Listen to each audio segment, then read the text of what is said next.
These are the sights and sounds of our coastal wetlands. Tidal wetlands are thriving ecosystems, supporting rich and diverse fish and wildlife communities. They also provide popular recreational opportunities for people.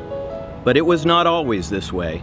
Until the 1900s, our coastal wetlands were wild, undeveloped wilderness covering thousands of acres.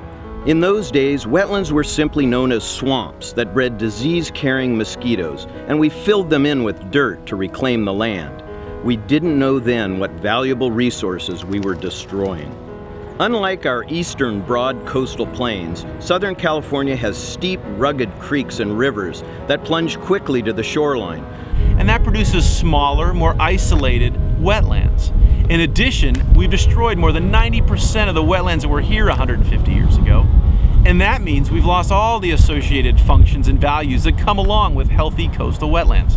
When periodic El Nino storms every, say, 7 to 11 years hit us here in Southern California, these wetlands act as shock absorbers and take out the worst bite from these storms and moderate the flood flows, just like a big reservoir would do on land.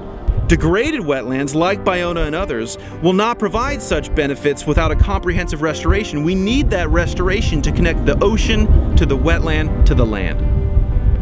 The importance of coastal wetlands to the marine ecosystem cannot be overestimated.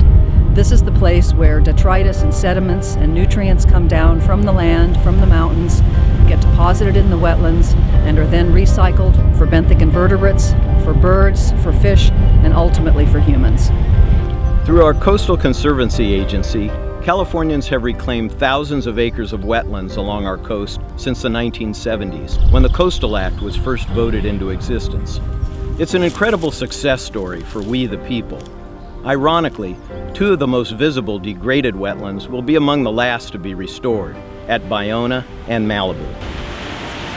It's often said when restoring an ecosystem, you first have to save all the parts, and that's what we've done here. The first step was to come in and salvage all of the really nice vegetation that we had on the surface of the soil.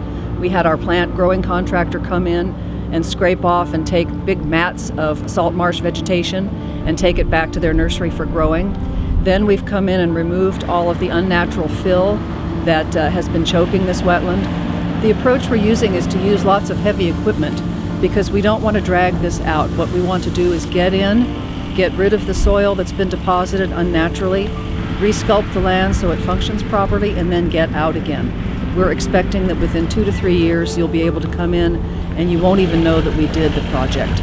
We're trying to create little micro-habitats in it as was designed for, and that'll allow water to stay in there, and you'll get different moisture levels, different salinity levels, which will be preferred by different types and more varying types of vegetation, which will be preferred by different types of bugs. The more birds will be here to eat those bugs. A much more diverse ecology in the system is what we're shooting for.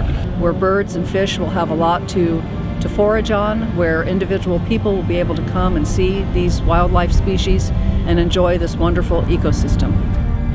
Last year alone, over 7,000 visitors came through the Biona wetlands as part of the Friends education and restoration programs, 5,000 of which were children. Many of these kids have never left their neighborhoods, let alone visited a natural habitat area. We teach them environmental awareness, and oftentimes they spend a morning removing invasive weeds from a small area here in the dunes. Just this small volunteer effort over the past 2 decades, restoring precious habitat, has brought back the endangered El Segundo blue butterfly. Imagine what we could do with all 600 acres of Biona restored. In the 1960s, Marina del Rey construction not only converted a large part of the Biona wetlands to marina, but dumped dirt on another 200 acres of wetlands, burying it completely. Today, the degraded wetland supports mostly invasive weeds.